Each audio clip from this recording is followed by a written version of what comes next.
Welcome to ETFinalscore.com, your source for all the highlight stats and stories and scores from around East Texas high school football, with your host, Eric Sullivan. What's up, everybody? Welcome to the ETFinalscore.com football show. Week 4 of the season. Some teams have already started all-important district play for our showcase game.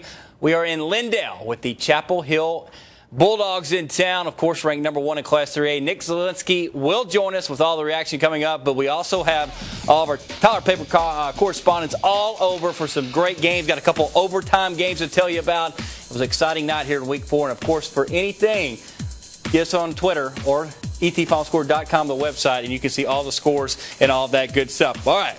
Let's go. How we've been waiting for this one for a long time. Top-ranked Chapel Hill against number 8 Lyndale, both off to undefeated starts, but Chapel Hill has been killed with injuries so far this year. Really a chance for Lyndale to earn some respect across the state. Let's take a listen to Coach Metter. We're taking the ball, we're going to drive it down their throat, we're going to eat up clock, and we're going to show them who's the boss. Right off the bat, we may come out, we may take an onside kick right after that. We're going to come out and dictate what happens in this football game. But let me tell you this, bad things happen in football games. But a team with character, not just a team, but this team with character has got to stand up, and you know what? We can overcome bad things. We pull together as a team, we can overcome something bad happening, and we're going to go out there and play football. All right, good stuff right there. Let's start with the highlights, and it would be Chapel Hill striking first as we get out to Eagle Stadium, just filled with blue on one side, blue and gold on the other, and Chapel Hill making a statement early. There is Andrew Tucker. Good to see this young man back on the field, been banged up the gut, 34-yard touchdown, 7-0, Chapel Hill with the lead. Lyndale getting a little worried here because Anthony Kincaid now in at quarterback, lets it up for grabs, and Nelson Onwuzu, this guy just makes a big play, it seems like, every single Friday night, 14-0. Lyndale kind of in panic mode here. That's okay. Clay Price gets it to Trey Acey. Somehow gets out of that, goes up the left side. Can he get to the end zone? Great effort on the dive, 14-6. PAT, no good. So we have ourselves a ball game. Ensuing kickoff, though, these kill you right here. 104 yards out, and Jay Reagan says, I've got skills, I've got speed, I'm just going to go and score. Look at him break away from the blue guys there, up the sidelines, 104-yard touchdown, 21-7 Chapel Hill, but 9 seconds to go. Clay Price trying to make something happen, and Clay, big play, Price finds TJ Griffin. 2-point conversion was good, 21-14 at the half, but in the end, Chapel Hill showing why they are number 1. They've been in this situation all season long. They pull away for a 59-29 win. All right, right now, let's go back out to Lyndale Eagle Stadium, where our own Nick Zielinski is standing by. Nick has Coach Thomas sitting with him with the big win tonight. Nick, take it away. Yeah, thanks, Eric. Out here in Lyndale at Eagle Stadium, wrapping up a 51-29 win for Chapel Hill. They prove once again why they are the number 1 team in the state. I want to bring in Coach Sitton here from Chapel Hill. These guys just finished an electric game, 51-29, as I said. And, Coach, you guys hit by injuries earlier in the year. We just talked about it, and you guys kind of don't miss a beat. You put up 51 points tonight on the number 8 team in the state. How do you guys keep doing it week after week?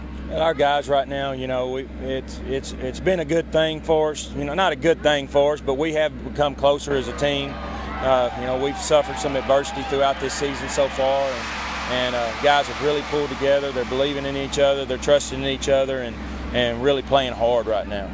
As the number 1 team in the state, do you feel like you guys, obviously you've represented it very well, do you feel like that's a bullseye in your back, or do y'all even pay attention to that? We try to worry about ourselves. You know, there's so many things that we need to do to become a better football team, you know, scheme-wise, tackling-wise, offensively, defensively, special teams. You know, we just try to get better every week, and we know right now ranked number 1 doesn't mean a thing. All right, Coach, once again, appreciate the time. Congratulations on the win. Eric, that's Coach Sitton. Chapel Hill Bulldogs wrapping up a 51-29 victory over the number 8 Lyndale Eagles. And I'll tell you what, Lyndale may have lost this game, but they'll be back. They played very hard and very well. Kind of got a little out of hand at the end there, but quite a game out here in Lyndale tonight.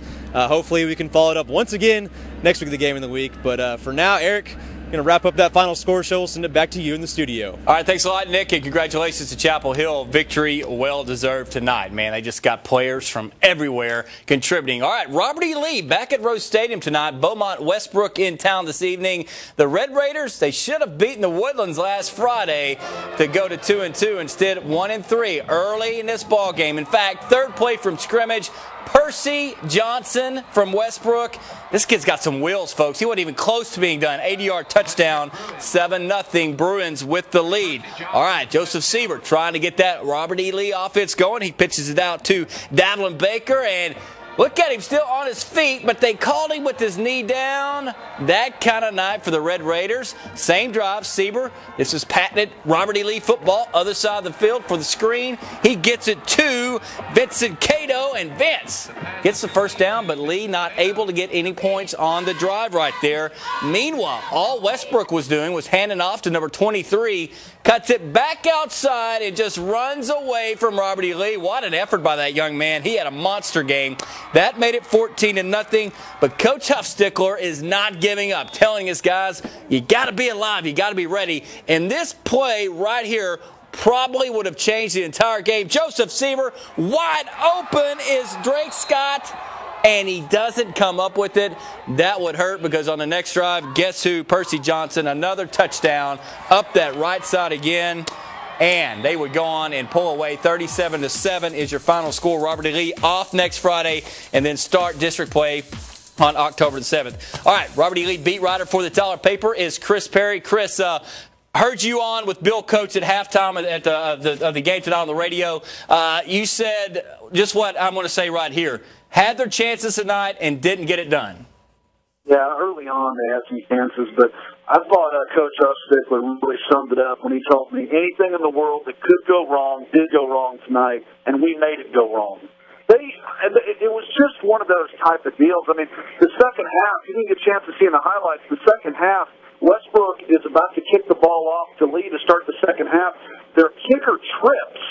He kicks the tee instead of the ball, so the ball's just kind of dribbling. Well, it goes 10 yards, and Westbrook recovers for an onside kick, while Lee is just sitting there stunned. It was just those types of things. It just Westbrook just seemed like they really took it to him from start to finish.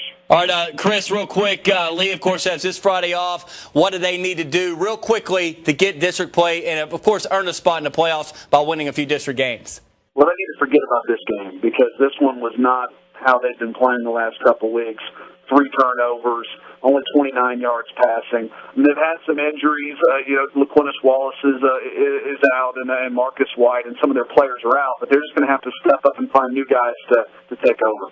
Chris, great job there. We'll see what Lee does and can respond a week from tonight. All right, let's move on to checking on Longview real quick. No Lobos tonight. They play Abilene tomorrow, 2 o'clock.